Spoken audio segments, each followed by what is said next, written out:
This is Hannibal from the HannibalTV.com, and before I actually show the video of this interview with former Canadian Minister of Transport, former Canadian Minister of National Defence, and member of Canadian Parliament from 1949 to 1974, the Honourable Paul Hellyer, I just wanted to give a brief discussion of this interview. I worked on getting this for about 3.5 years or so, and when he finally agreed to it, it was about maybe 4 or 5 months before the interview, and he said basically the only time in the entire year he could do it was at something like 7 a.m. in Toronto at his penthouse downtown.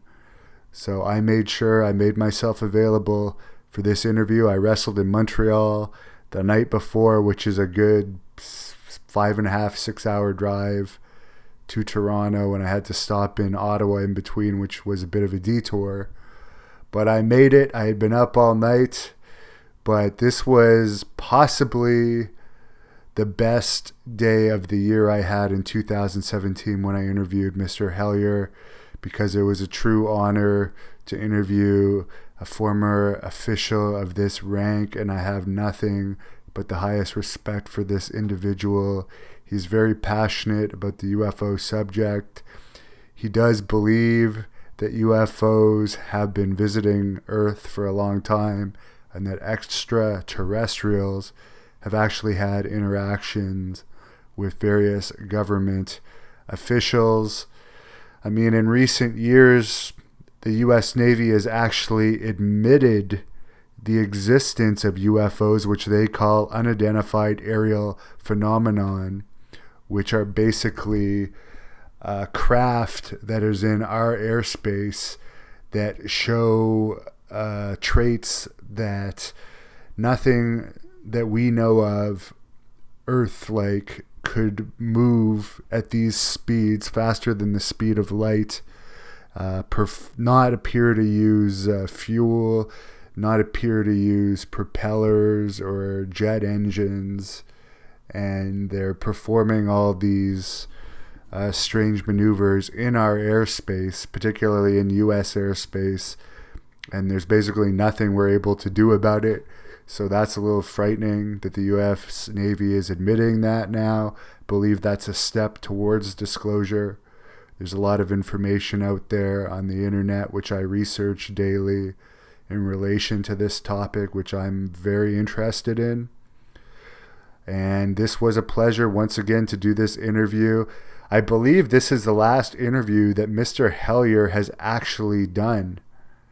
A lot of reporters have tried to contact him through me in recent years, but he's 96 now as I record this in 2019, November the 9th, and he's not really making public appearances anymore, so I was truly blessed to get this interview. I hope he does another interview with me again in the future. I'll still continue to try to reach him, but if not, it was truly an honor to interview the Honourable Paul Hellyer, and I hope you enjoy this interview. He has some very controversial topics that he covers in this, including his views on 9/11, which are controversial to say the least.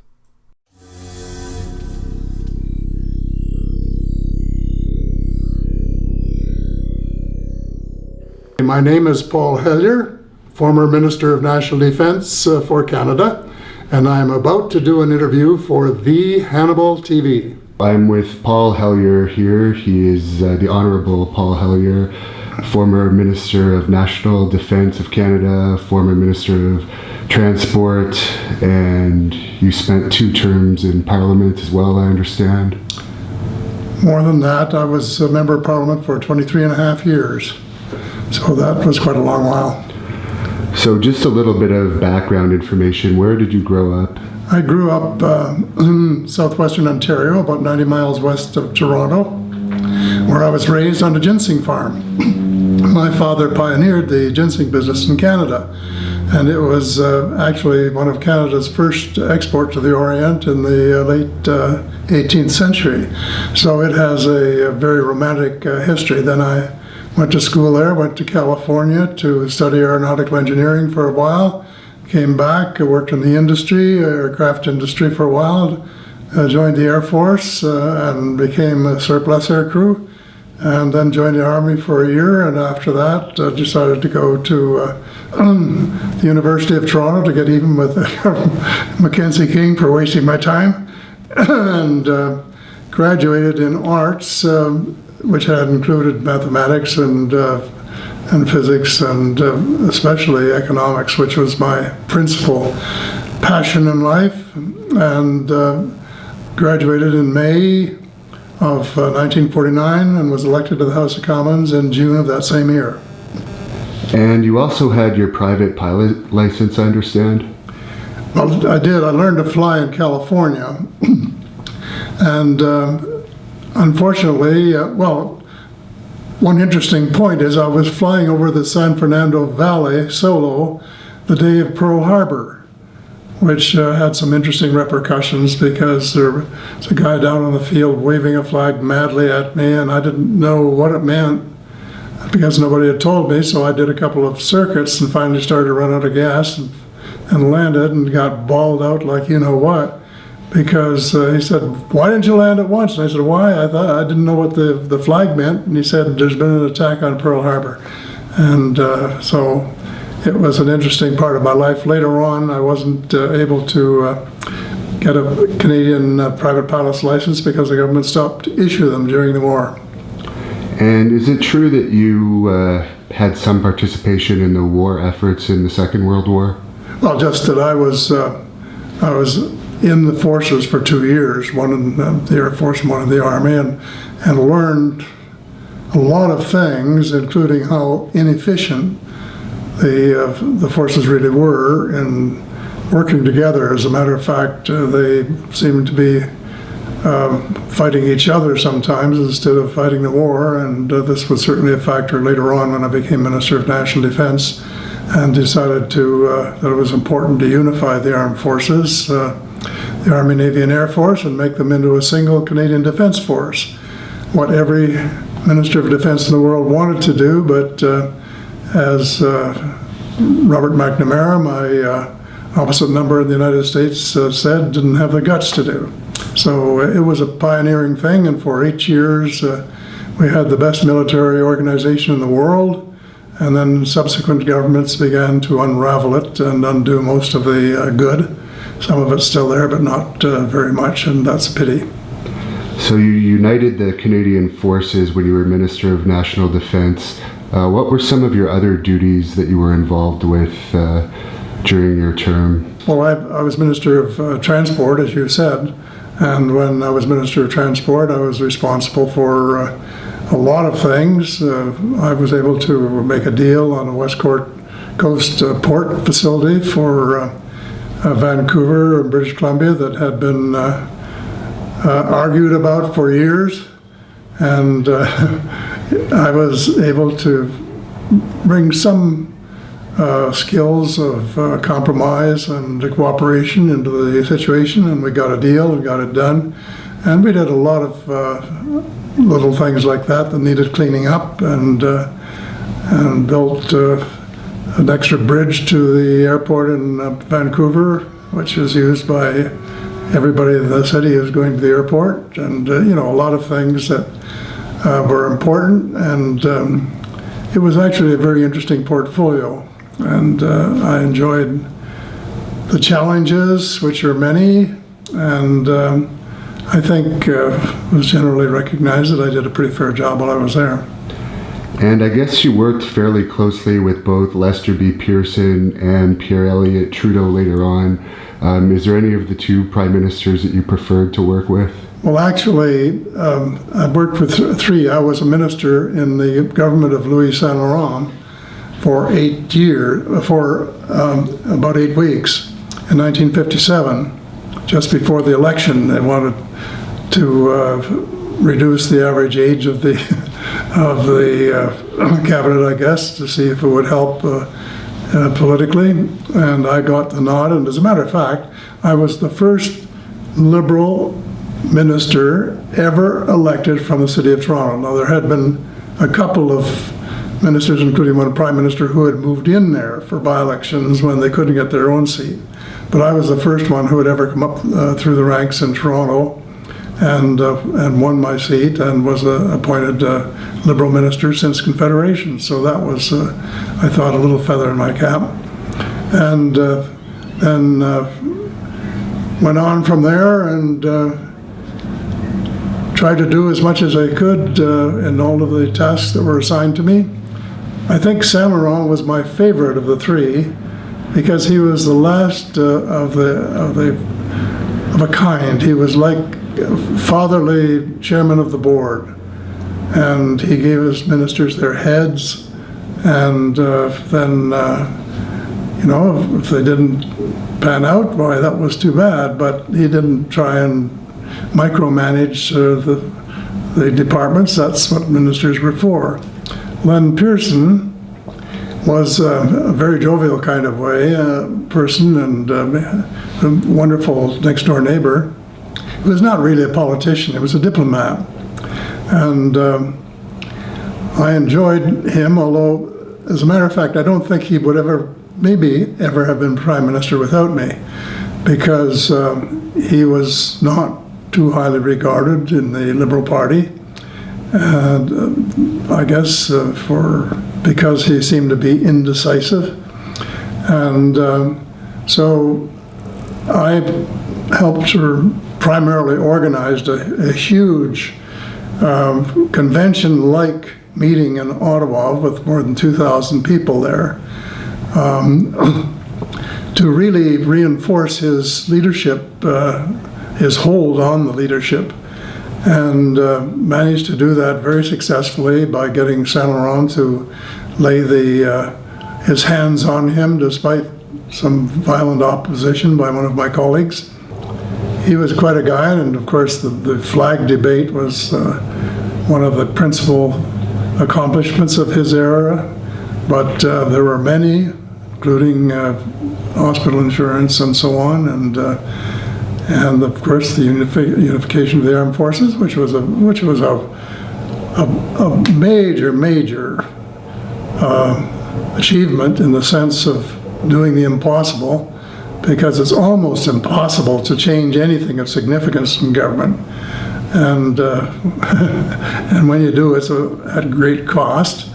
And Pierre Elliott Trudeau, of course, was very different because he was a different kind of a person. He was his own person, intellectually.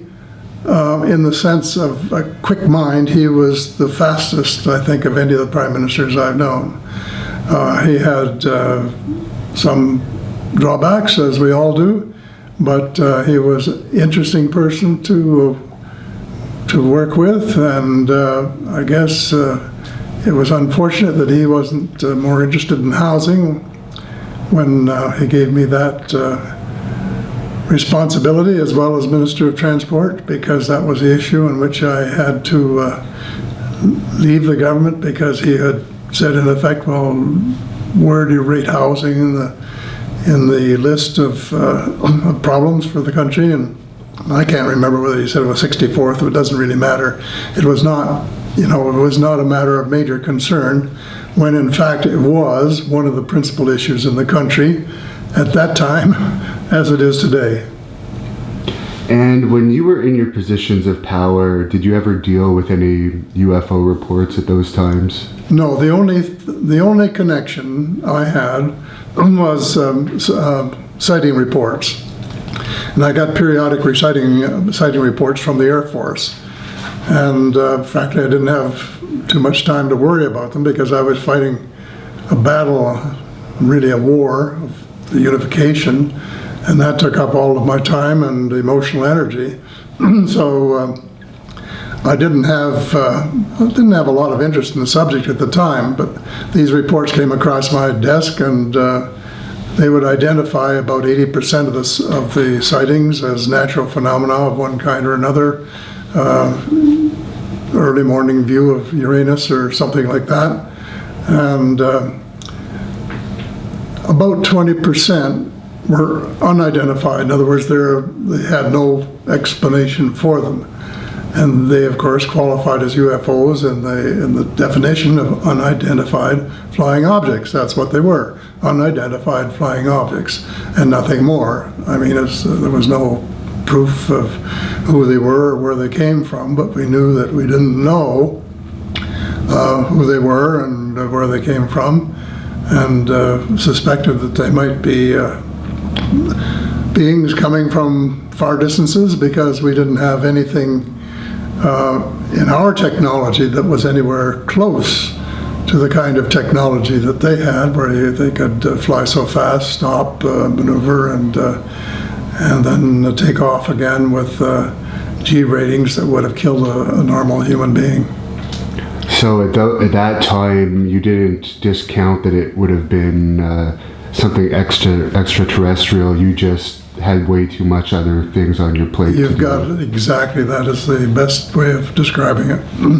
So when exactly did you start to develop a more serious interest in the UFO phenomenon? Well, not until about 12 years ago. That's like being 2005.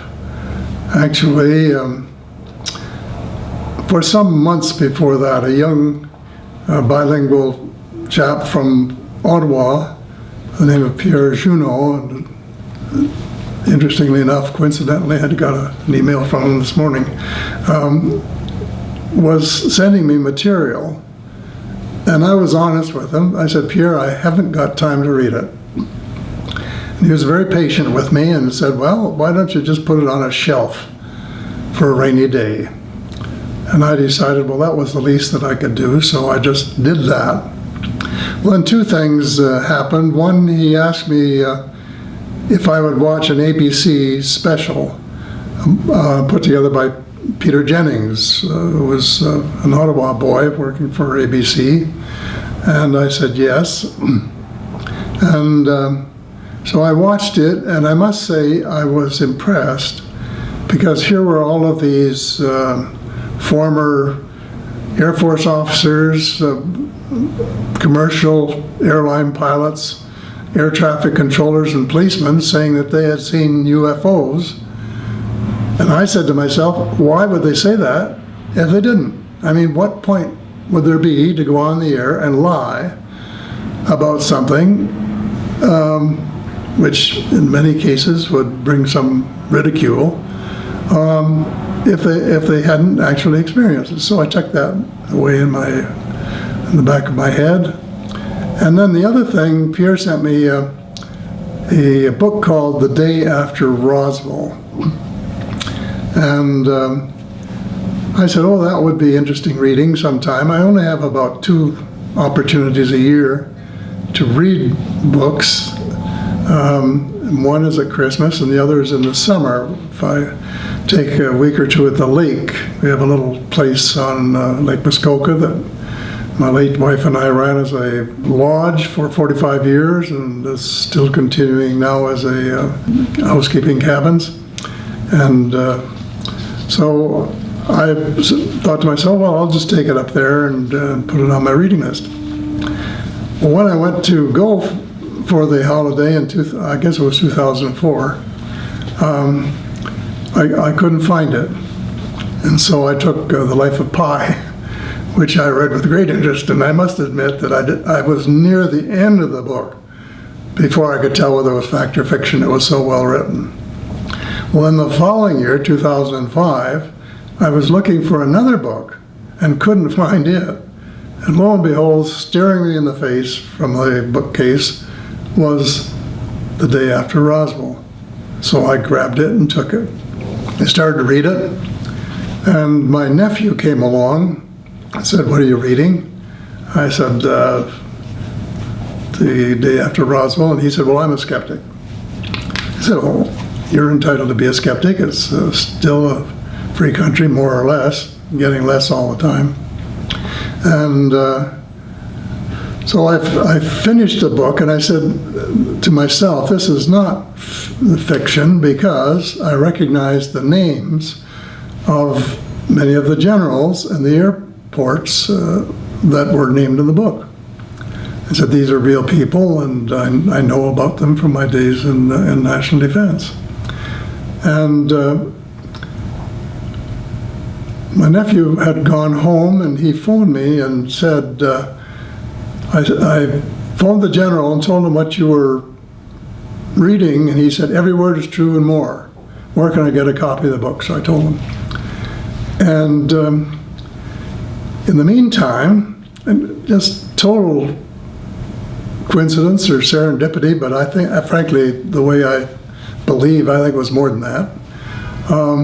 I had received this invitation to speak at an extraterrestrial conference in Toronto, at the University of Toronto, in September of 2005.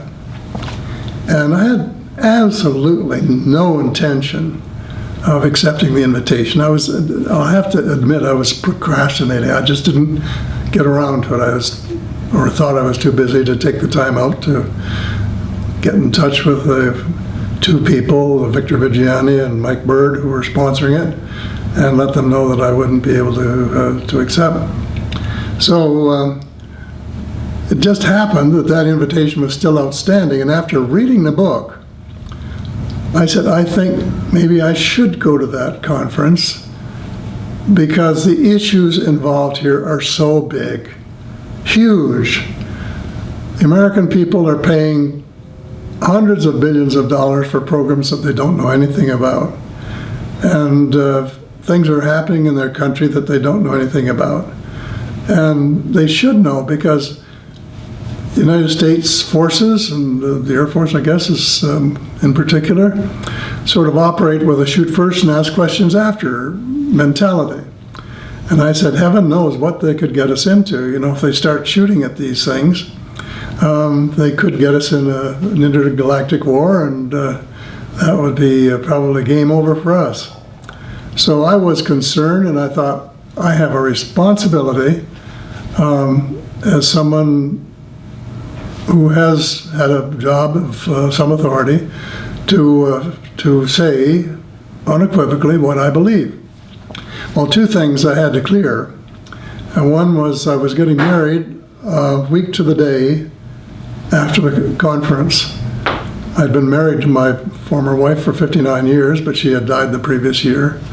And the widow of my best friend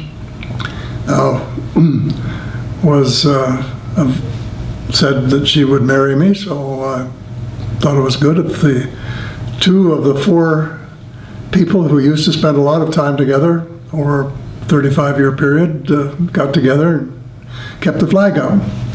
So I had to phone her, and I told her what it was, and I said, she was not very enthusiastic, I have to admit. And I said, well, it'll just be one time off, and that'll be the end of it. And I didn't mean to deceive her, as she well knows, because I had no idea what the outcome was going to be. Well, then the second thing is I phoned my nephew and said, give me the general's telephone number, give him a heads up that I'll be calling. Because I thought I should check with him personally and hear his voice and what he had to say. And I had met him, so I knew who it was, and so I phoned him, and before I could even say, hello, how are you, what's the weather like, he said, every word is true and more. Those were his opening words. And he spent 20 minutes telling me the and more, within the limit of his oath. I guess it went as far as he could. And he said, and this was the most important thing he said during that period, was that there have been face-to-face meetings between United States officials and visitors from other star systems, period. No equivocation. And so with that assurance, and my own conviction based on what I already knew, I said, I'll go to the meeting. And at the meeting I said that UFOs are as real as the airplanes flying overhead, and that was it. After that, just the information that kept rolling in from all over the world, books and documents, some classified, some not, and so on. A lot of things happened, which you're well aware. Now, what would you point at as the best evidence to the people in the media that say there is no credible evidence that exists to support the existence of UFOs? Is there one particular thing that really jumps out at you that you would point out to? Well, there are so many, actually. As of today, if somebody just wanted to read one book to find out what the score is, it would be a book called Undisclosed by Dr. Stephen Greer, MD, who is one of the best ufologists in the world and has been in this business for years and years and years. And the reason is because he quotes people verbatim. He quotes people who have seen them, people who have been working on airships to replicate the visiting airships, people who have been working in what we call the black ops, the special projects, as they call them, but they're referred to as black ops because only a few people have any idea of what they're all about.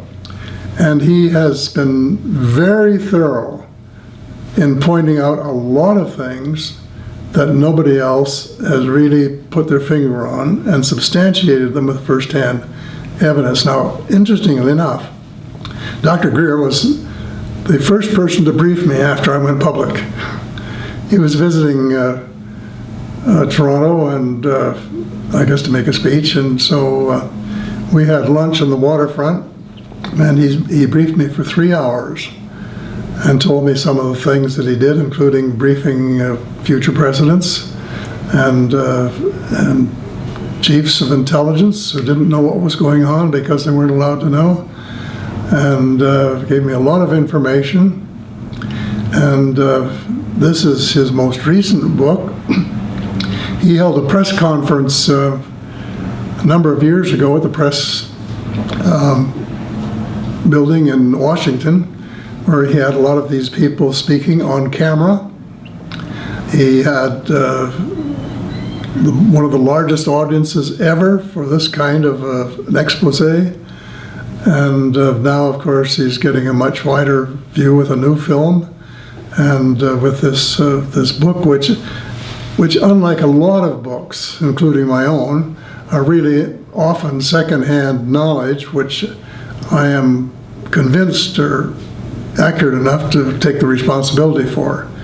And that's the way it should be, but it's different than having eyewitnesses come on. I have a couple of those too, because there are a couple of outstanding cases, like the Bentwaters case in the UK, which has been so well documented that nobody in there with any kind of intelligence whatsoever could read the latest book by Colonel Halt on that episode without coming to the conclusion that it was legitimate. And he was one of the first, he was, as a matter of fact, the first person that I ever interviewed live on this subject. I was in Washington for the National Prayer Breakfast, and after it was over, I went to see him, and the only reason he would see me is because I had stopped in London the previous year on my way to the Middle East to see what was going on there, which I recount in my book, Light at the End of the Tunnel. And I wanted to have seen and talked to people firsthand before putting it in the book, which is the way I try to operate. And so I went that way and talked to the person who had been in charge of the British Armed Forces UFO desk. And he gave me this case because it had gotten into the public domain. And so as a result of that, Colonel Hall said that on his recommendation that I could, he would see me. So I talked to him on tape for 2 hours and put a lot of it in my book because it just covered all the bases of the incredulity. Oh, don't give me that sort of thing. When a report comes in, stop kidding me. Stop wasting my time. And then finally, on Christmas Eve or Christmas Day, I think it was Christmas Eve, when the sightings happened again, and they were having a banquet to give up some awards to members of the staff at the twin bases there. His CO sent him out to investigate. And he said his attitude was, I'm going out there and put an end to this nonsense once and for all. Instead of doing that, he said, it changed my life forever. He actually saw the ships. He saw the evidence of them being there, recorded it, and then after that went through this whole realm of people destroying evidence, lying about what had happened, and all of that sort of thing. And his book, which is about that thick, records his memories and is worth reading if you just want a single case to get at the truth of that. As I say, one of the best documented cases there is. So I would say there are dozens and dozens of books that have information, and there's MUFON, the Mutual UFO Network, people have weekly and other reports that they put out, citing not only observations of UFOs, but also of talking to people who have seen them. And the chap who actually writes this report was himself saw an ET who had been shot on his base because they had landed there without authority, and as I say, shoot first and ask questions afterwards. Is there any particular reason why, I know there's numerous species of these different beings, why none of them have shown themselves to the people of Earth? I know there's been numerous mass sightings, but nothing big enough that the media has actually accepted it as fact. Well, there will never be anything big enough for the media to report because the media is compromised. It is totally corrupt. And that's the reason people don't know. It's not because there's no news there. It's because the people who are supposed to be looking for the news are not looking for it because they've been told not to look for it and not to report it if they stumble over it. And this has been going on for a long, long time. On July the 4th, 1947, there was an alleged crash in Roswell. That's the one that resulted in the book, A Day After Roswell. And the commander of the base, it was then an Army Air Corps base because it was before the United States Air Force was formed. During World War II, it was the Army Air Corps. The commander of the base put out a press release saying that they had recovered a saucer, and that was in the local press. 3 or 4 hours later, his commander, Major General Roger Ramey, put out another press release and said, no, that was a mistake. It wasn't actually a saucer they had found. It was a Rowan meteorological balloon, and he had one there for the press to photograph. And they showed it on air, and that is the news that was reported by the New York Times and the Washington Post and so on. And In my opinion, that was the cornerstone lie of a system, a culture of constant lying. And the press has been so corrupted. In a recent book by a chap who wrote the true story of the Bilderbergers, his name will come to me in a minute, he cites the ownership and control of the world's English language news outlets, both print and electronic. His name is Estulin, Daniel Estulin. And he wrote the true story of the Bilderbergers, but in his latest book, he has pages outlining the control of all of these networks. And every single one of them is either owned by or controlled by a Bilderberger.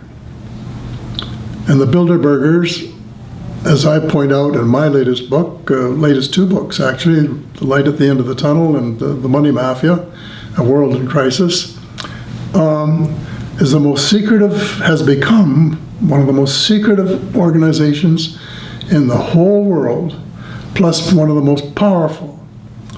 And they don't want people to know the truth of what's going on, and they're willing to pay to see that the truth doesn't get out. Pay big time. And that is the way the world is run. It's you know, talk about the free press, that's the biggest joke in the world. We don't have a free press. If we had a free press, we would have sightings, huge reports in the papers of all sorts of things, including the Armada that flew south over Europe in, I guess it was 1963, of about 50 UFOs. And the Supreme Commander of the Allied forces in Europe was concerned and about to press the panic button. Unfortunately, they all turned around and went back over the North Pole. So he was satisfied they weren't Soviets and that they were, in fact, had to be extraterrestrial. So he ordered a study to be done. And it took 3 years. And what the study concluded was that there had been at least 4 species, at least 4, visiting Earth for thousands of years. This is not a new phenomenon. This goes a way, way back and predates what we call our modern history of the last 10 or 15,000 years. And so did that receive widespread press? No, no. And what about 9/11? The Bush administration, the top people in the Bush administration were well aware that the attack on the towers was going to take place weeks before it happened.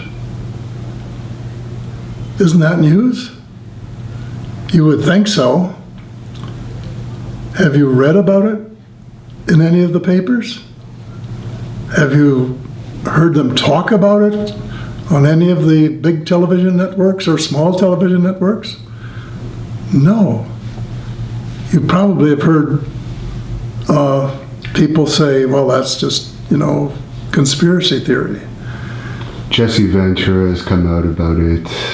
Yes, there are books coming out, and in my latest book, The Money Mafia, I quote Dr. Judy Woods, who did the most thorough investigation. It is that thick. And she points out, for example, there were only 2 little planes hit 2 of the towers. And yet, I can't remember whether it's 5 or 7, there were 5 buildings at least that went down. Now, how do you knock down 5 buildings with 2 jets? Neither one of which had enough thermal energy or kinetic energy to bring down one of those buildings. And you don't have to be a rocket scientist to know that. You just have to be an engineer who knows a little bit, or an architect, and 1,000 of them, 1,000 architects and engineers have come out and signed a document that said the official report was not the truth, was not, in fact, what happened. Now that's news. But have you seen that reported? Only in what we call the alternate press, the kind that some of us get our news from. So as I insist, and I think it's the saddest thing that I know. And recently I saw a YouTube of a former FBI officer saying that his job was to buy the press.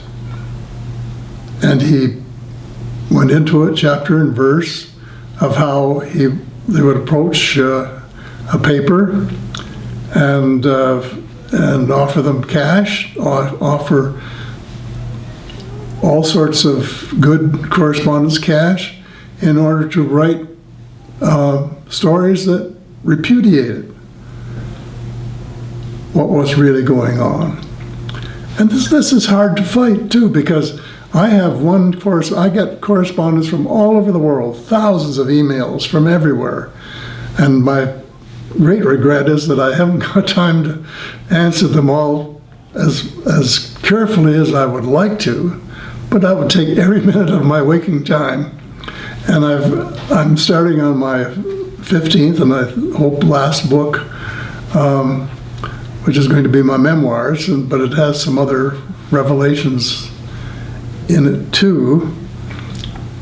But one of my correspondents from Hungary keeps saying that I'm not telling the truth, and he'll quote NASA. And NASA will be putting out story after story saying they've just discovered a planet which might have sentient life on it. And in the Toronto Star, I think it was, had life could be found in 10 years. This is deliberate disinformation. Deliberate disinformation. Because NASA knows darn well that these things are real and that they've seen them and recorded them, and they've played cover-up ever since. And these stories are put out to fool people like my correspondent. And I finally just say, look, you either have to believe the liars or believe me.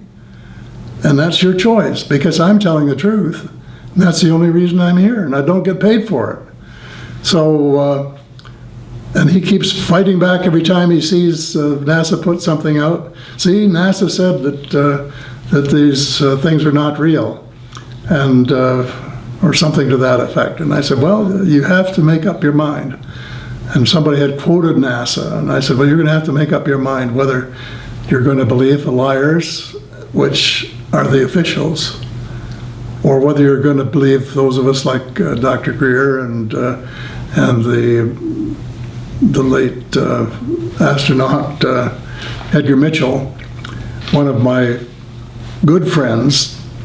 Gordon Cooper, he was another astronaut that I got on the record. Yeah, and some of them have come clean, but they don't get the kind of publicity that you would normally expect from someone in that position who comes out and tells the truth, because the free press, quote unquote, does not tell the truth.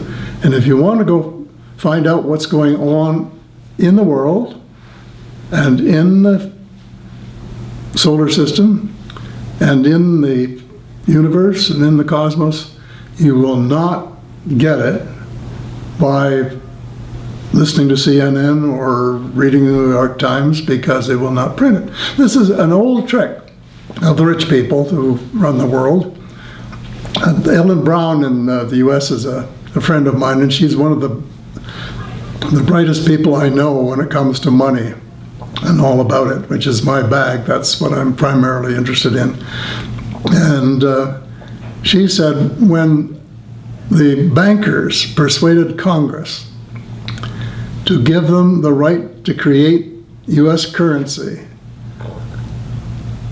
a little over 100 years ago, that Morgan Bank hired a committee to determine the 25 most influential newspapers in the United States and to buy either the papers or control of their editorial content. And you can be very sure that the cabal, as I call it, has done the same thing today.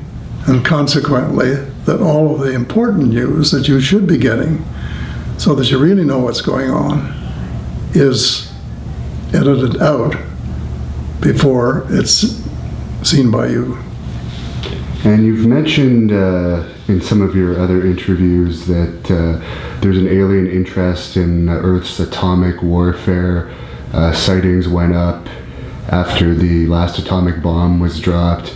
Do you want to just explain to us what their interests might be, and what if something happens between North Korea and the US, which seems like a possibility?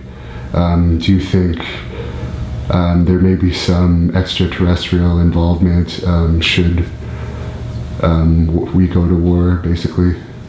It is one of the primary issues of our time. And it is true that whereas the extraterrestrials have been coming here for thousands of years in very limited quantities and small numbers of species, the traffic began in earnest after the first United States atomic bomb was exploded in the desert, and has been increasing since then, off and on, to considerable proportions. And they're concerned because two things. They're afraid we might blow up the world and exterminate the human species. And this is not what they want. And I would hope that not what we want, but it's what could happen to us if we have maniacs making decisions. And the problem is, and this is the kind of thing that is difficult to get your head around, the universe is a unity. It's all one big ball of wax. And physicists have found that there's an interconnection between what we do and what happens on other planets elsewhere. And so the people who live on other planets have a vested interest in what we do for two reasons. One, I think they like to come here and visit. It could be like their extended vacation or longest vacation or whatever. Or it could be just exploration, like climbing a mountain or something like that, their motives. It could be access to resources, which has been claimed going back that they've been interested in our gold for thousands of years. It could be all of those things, but it is also because the wavelengths that are set off by an atomic weapon just keep going right out into the cosmos. And consequently, they're of real and direct interest to other sentient beings all over the cosmos. And consequently, they don't want us to do that, because I've used the parallel of children playing with matches. You're likely to set the house on fire. And that's where we are today.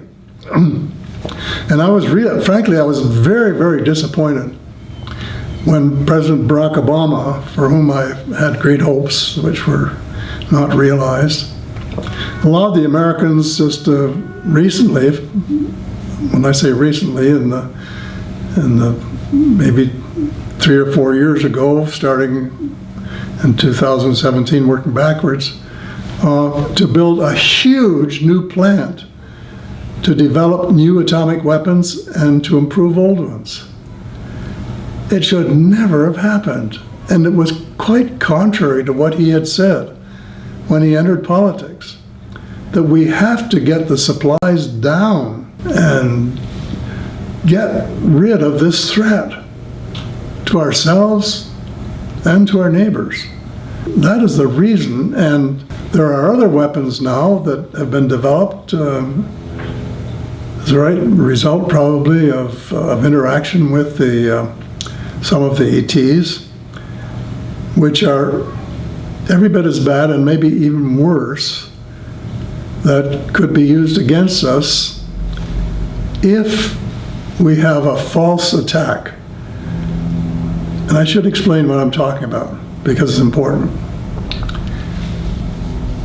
Long ago, like back in those early post-war years, there were a lot of Nazi scientists who were brought into the United States under what was called Operation Paperclip.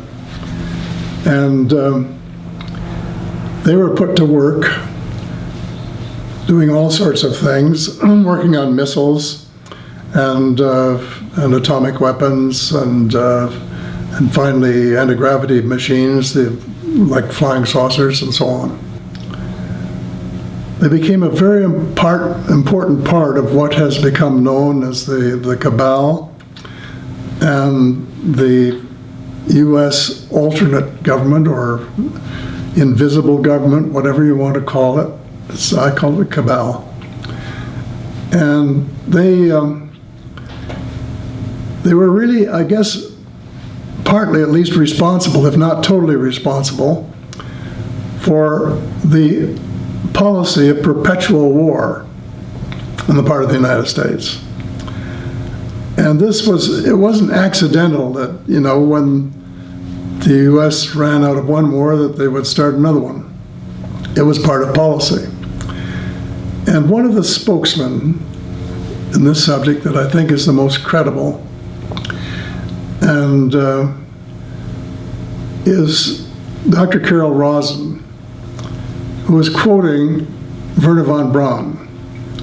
Wernher von Braun was a Nazi, but I think he mellowed in his senior years, his dying years, and for 4 years before he died, he had Carol speak for him.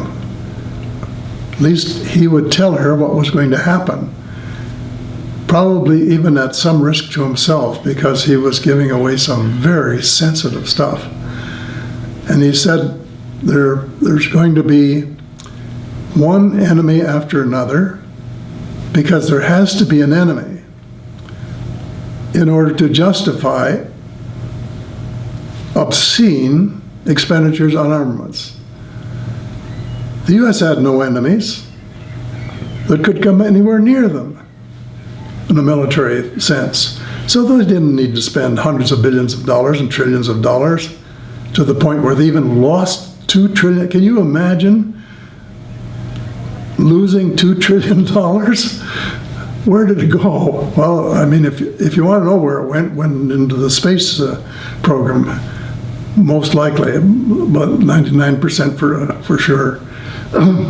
But this was part of a long-range plan, and he said the first enemy will be the communists. So if you were reading the papers, you'd find out what terrible people the communists were. And I'm not saying that the Russians are all lily pure, because they're not. They are. Their KGB was one of the most rotten organizations you can imagine. And they were out to push their philosophy on as much of the world as they could. I'm not denying that, and that is known, and nobody should try and avoid the reality of what they would like to have achieved, and probably still would if they could, but they've run into some problems along the way.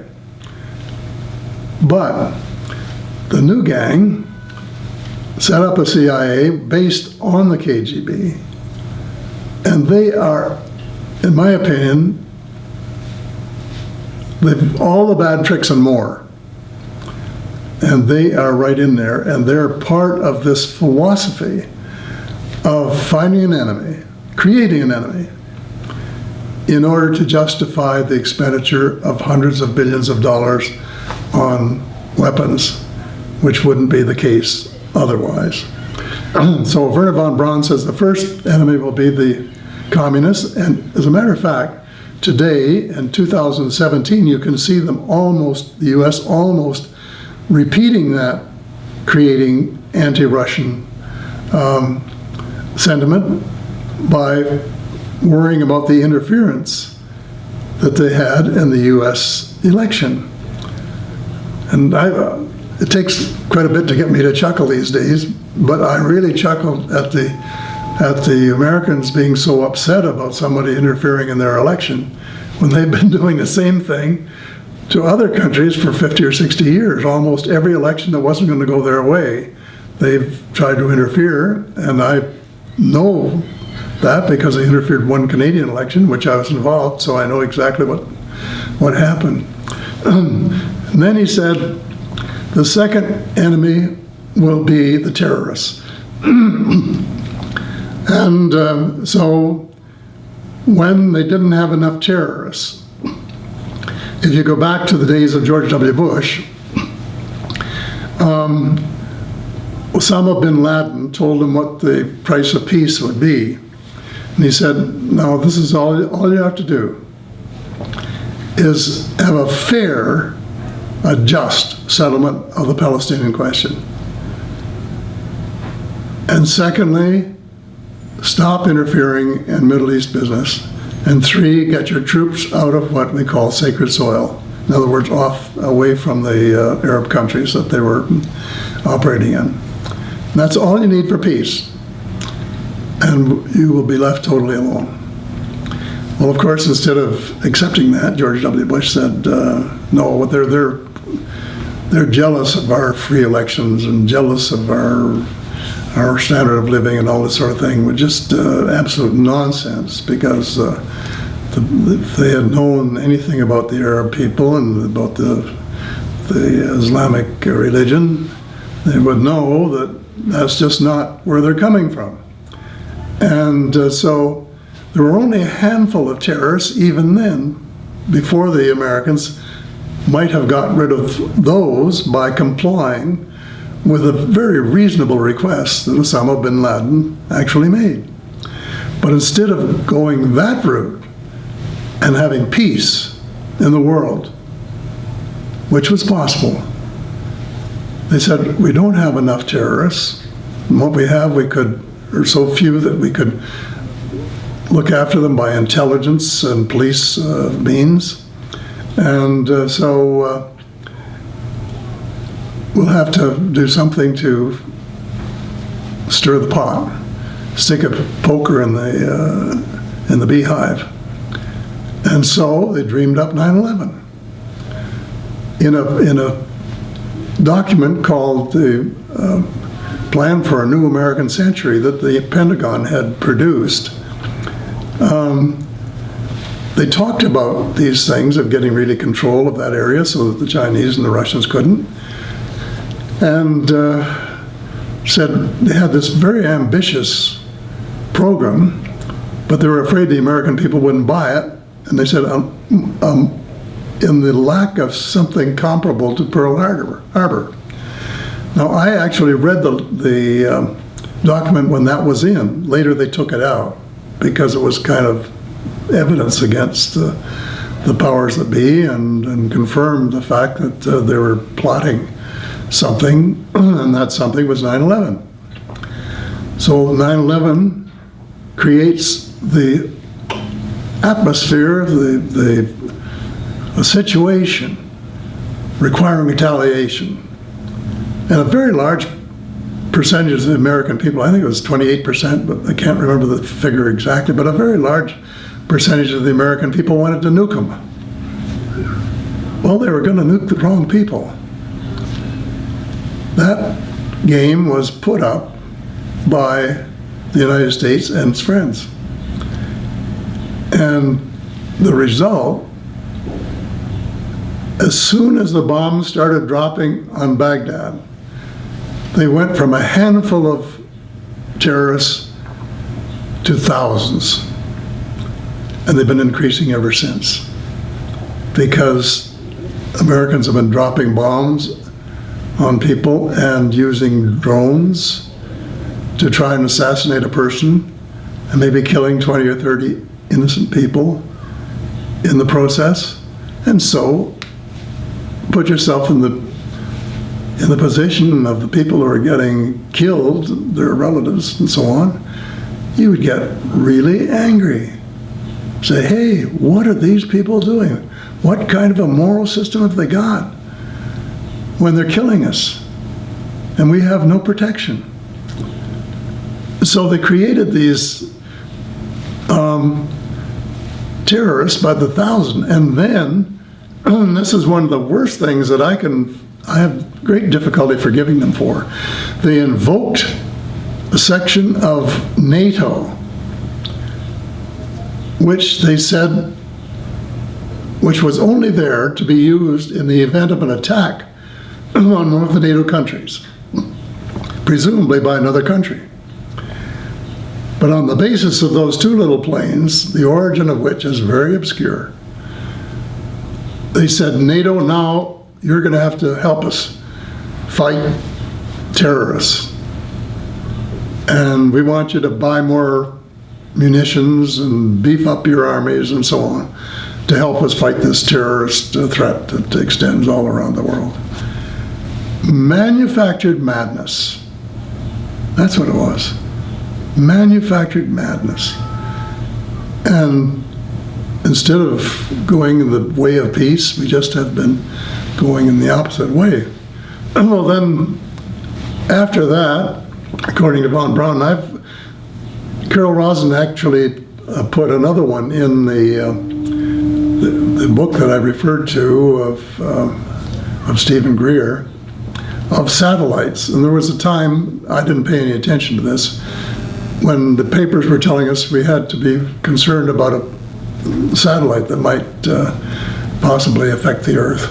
And consequently, we should have spent a lot of money on protections to do something about it if it got too close and was going to be a threat. That has faded into the woodwork. And the final pièce de résistance, as we say,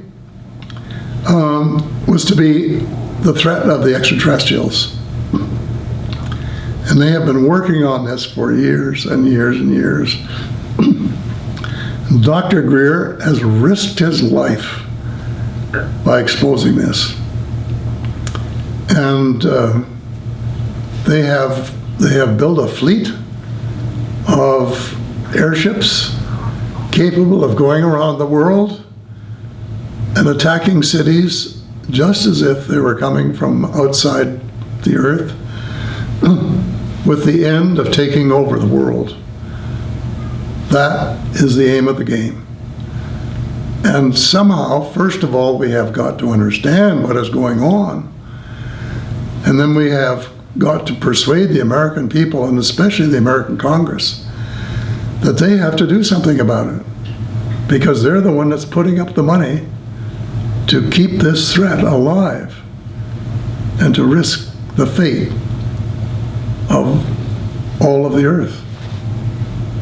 Now, you've mentioned before there's numerous alien species. We always hear about not only human abductions, but these cattle mutilations where it appears there's been highly advanced operations performed on these cattle. Is there any particular species that might be responsible for these abductions? I wouldn't say so. The Americans signed agreements, I think, with a couple of species that they could do a certain amount of that in order to, in exchange for technology. But then there was no control. That the visitors were supposed to give them lists of the people who had been abducted. And so, of course, that was never done, or certainly not lists that were accurate. And I think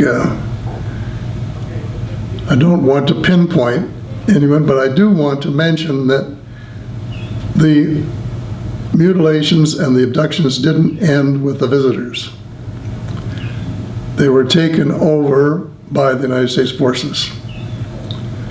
And they have created clones of beings that look like extraterrestrials. And they have abducted people who have been confronted by these clones and given the impression that they had been abducted by extraterrestrials, when in fact they were being abducted by the American Space Command. And so it's getting very complicated, because when you have so many species from different parts of the cosmos coming, and with different plans and different points of view. And some of them, you asked a question earlier about would they intervene. They only know, but they have one or two occasions. They have cut the atomic warheads from one or two missiles that have been launched. So the answer is they could and might intervene. We just don't know. But we shouldn't rely on them for protection. We should try and clean up our own act. Because to say that the extraterrestrials have been the threat so far is not true, because they could have taken us over anytime they wanted to. No problem. Still could. And that's because they're so much further advanced from us. We don't even really know where they're from exactly, but they have the ability to come here. So there's nothing realistically we could do to defend ourselves should they want. That's absolutely true. They're so far advanced that they could, even when our people now are so far advanced, relatively speaking, after 50 or 60 years, that they can shoot them down, some of them. They still couldn't fight a war against most of the extraterrestrial species, which are still far, far more sophisticated than we are. They're way ahead of us still. And to take them on for size would be absolute total folly, because we've got some people who think they're so smart they can do anything, and they can't, and they shouldn't try, and they have to come sometime soon to the realization that man wasn't put on the earth just to have the fun of killing his fellow human beings. That this isn't what we're all about. That we were created to work together, to be cooperative, to be caring, to love each other, to feed each other when someone's hungry. And there are millions of people in Africa this year who risked starving to death when we sat idly by and did very little. Some of us did a little bit, but very little. And lots of them who need roofs over their heads and medical attention and so on. These are the things that we should have been doing for the benefit of our species, which is an experiment, instead of saying, well, we're going to have the next and biggest empire in the history of the world. It's going to be greater than the Roman Empire. And we're going to run the show exclusively. And if it means wiping out a large proportion of the people on Earth, well, so be it. Too many people already. Well, there are only too many people already is because we don't share the food, we don't share the medical attention, and we didn't take advantage of an offer which was made to General Eisenhower to give us that kind of peace and opportunity. So we've made wrong choices all the way along the line.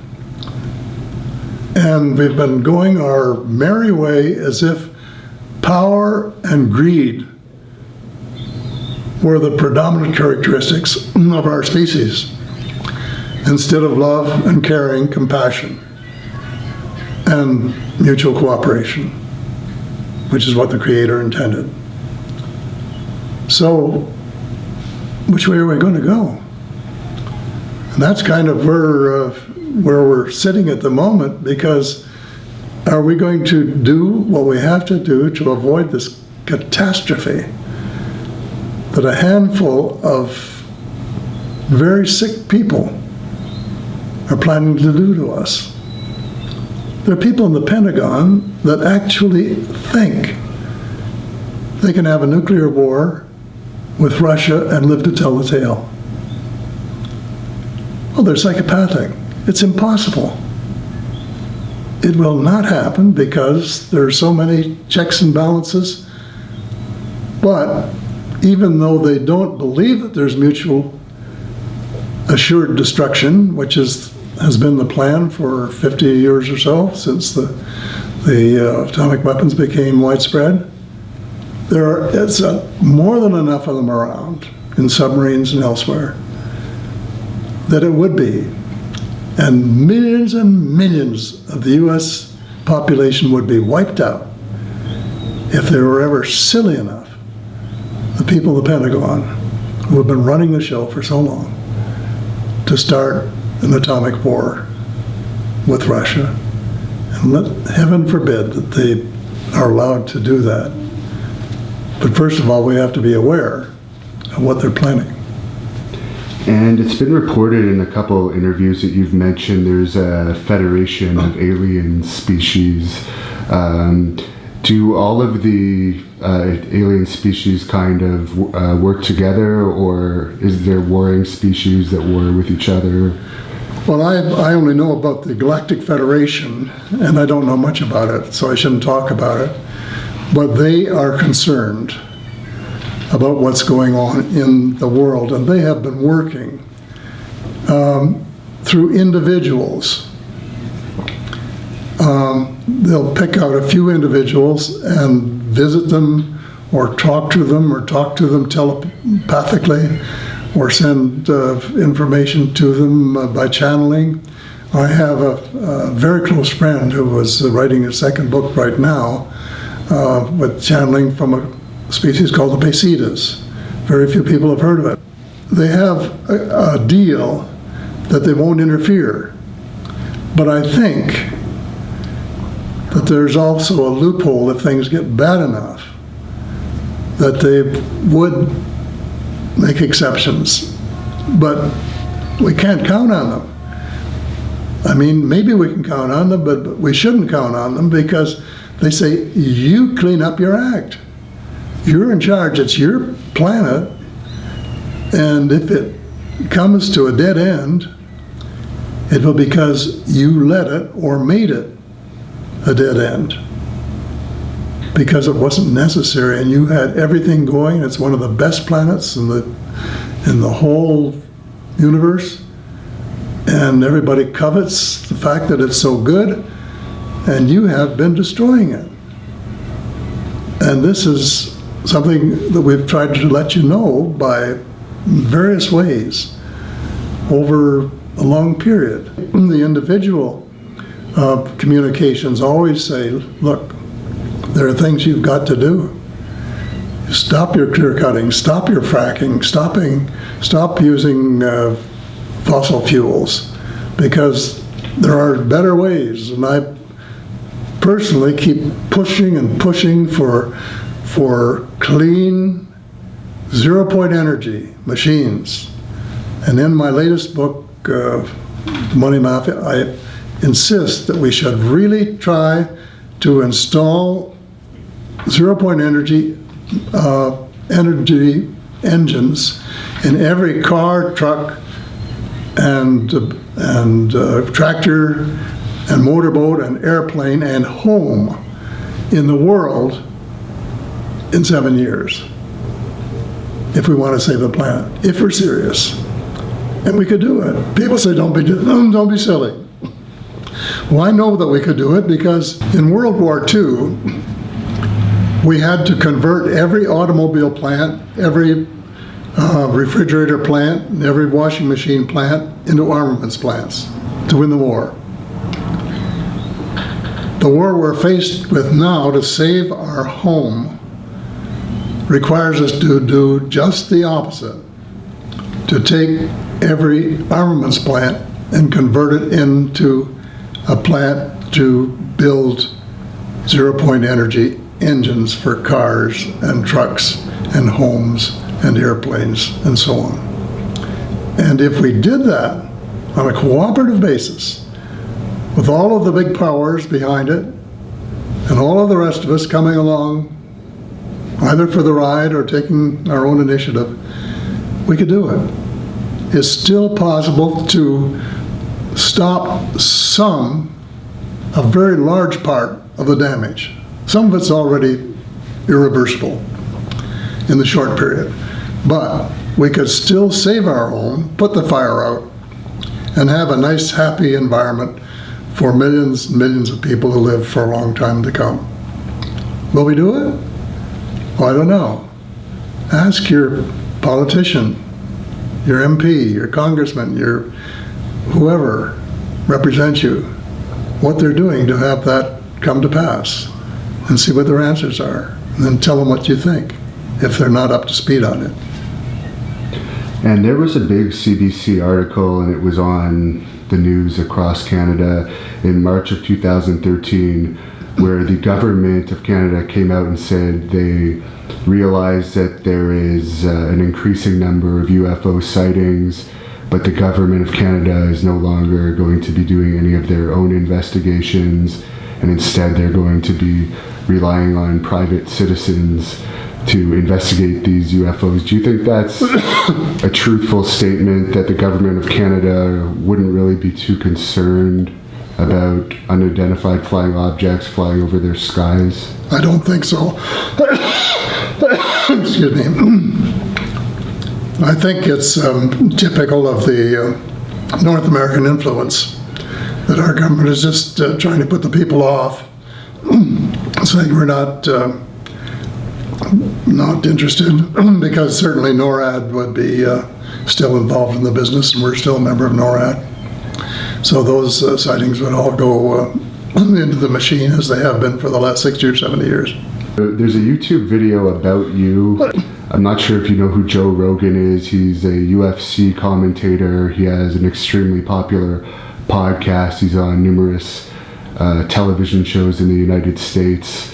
And basically, he covers the subject of UFOs sometimes on his podcast. And there's a video online that has, I guess, over 40,000 hits at this point, where he basically states that you're gullible if you believe the UFO stuff, and that because there's lots of videos of you talking on the subject on UFOs on the internet, you must be making money off of speaking on this subject, and perhaps you're only in it for the financial rewards of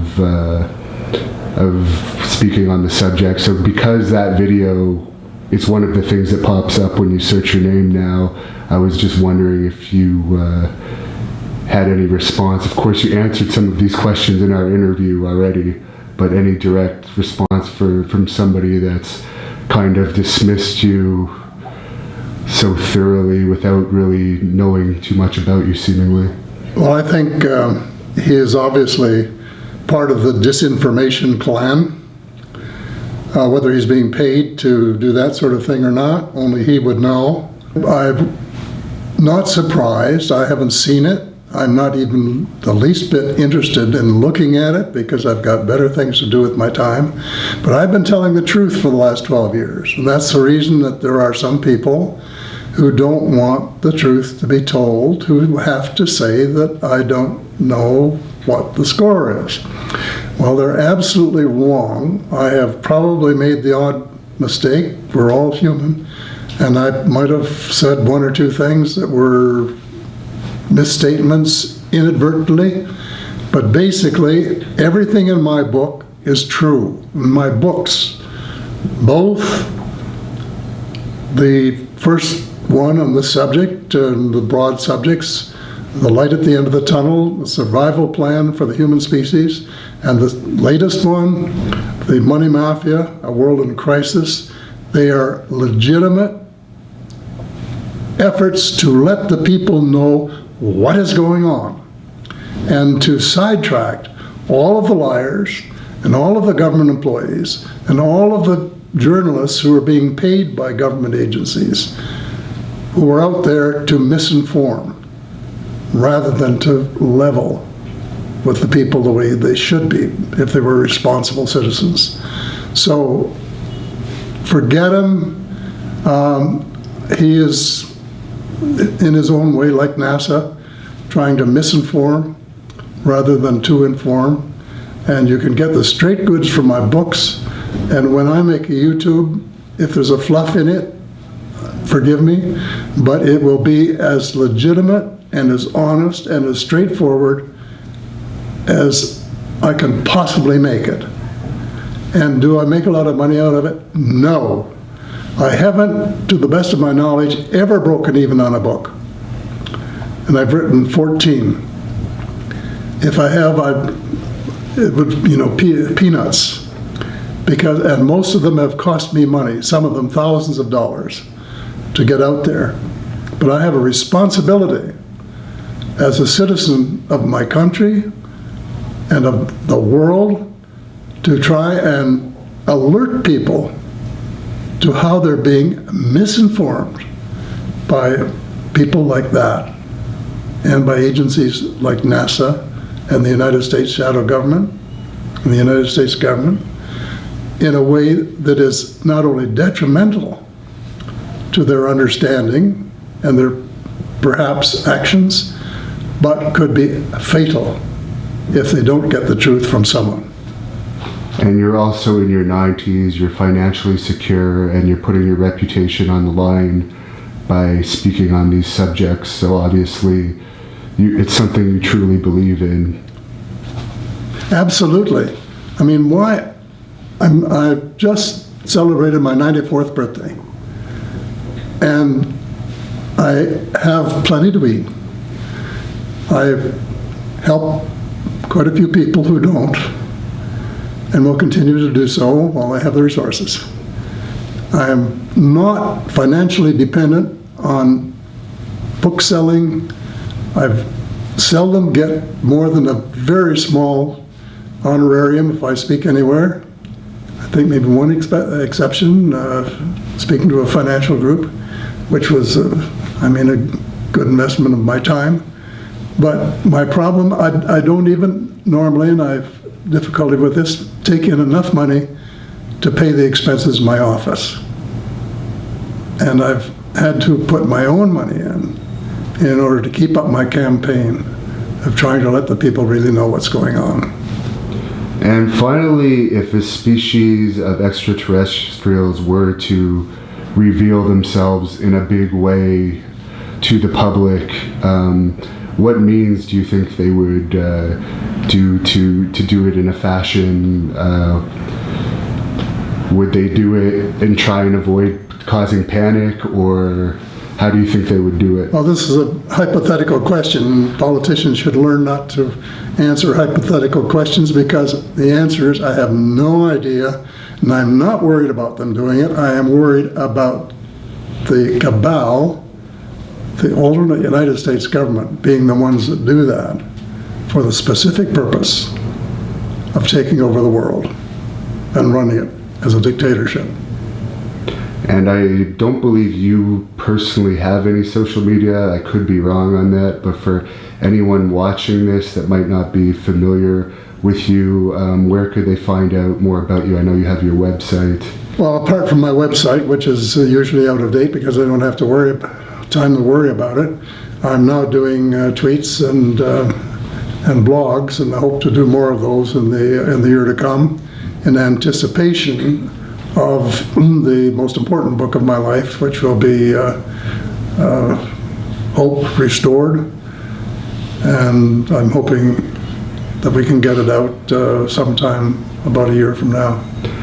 And I personally picked up your Light at the End of the Tunnel book from the library, so I know it's available in Ontario libraries, but if someone would like to purchase your books, where could they find it? Well, they can get them from Amazon, of course, fast delivery.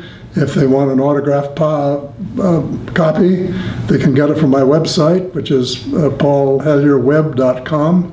That's paulhellyerweb.com. And we send them out as quickly as we can, and I'll autograph it for you at the same time. So this is not my business, but I sold quite a few books from the website from people who want to obtain them that way, and you're more than welcome to try that route. And you've made a few statements to the public watching this video during this interview. But to close off the interview, is there any closing message you would like to tell the viewers? Yeah, my closing message is we are at a crisis. The crisis is one of right versus wrong. It's one of spirituality. It's the one of whether we're going to follow the dictates of the Creator by living morally and cooperatively, or whether we're going to follow the dictates of the evil one, which is greed and power over other people for personal gain. Well, thank you very much, sir, for taking the time to speak with us. It's been an honor. Not at all. It's a pleasure. Thank you. Doing all right. Seems to be doing all right. I talk to the kid all the time. So, and